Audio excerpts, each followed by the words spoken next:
আমার ভাই সোহাগের মুখে ছিল নবীজির সুন্নত, মুখ ভর্তি দাড়ি।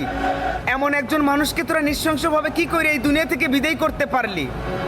24শে জুলাই ছাত্ররা দেশ আন্দোলন করে পুনরায় স্বাধীন করে তারা রয়েছে এখন নিজেদের কেরিয়ার গড়া নিয়ে ব্যস্ত। আর পুলিশেরা ঘটনা ঘটে যাওয়ার পর ঘটনাস্থলে পৌঁছাবে। সেনাবাহিনীরা ব্যস্ত রয়েছে তাদের গৌরব আর অহংকার নিয়ে। 20 জন মানুষ মিলে করেছে দেশে সরকার গঠন। দেশে না আছে কোনো নিয়ন্ত্রণ, না আছে কোনো আইন কানুন।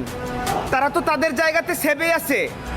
আর দেশের সাধারণ মানুষগুলো এখন রাস্তাঘাটে বিপদে রয়েছে। ছাত্র ছাত্রী ভাই বোন, দেশের সর্বস্তরের জনগণ, আবারও আপনাদেরকে মাঠে নামতে হবে। এবার কোনো দলের জন্য বা কোনো জাতির জন্য নয়, দেশের সর্বস্তরের সাধারণ মানুষকে নিরাপত্তা দিতে হবে।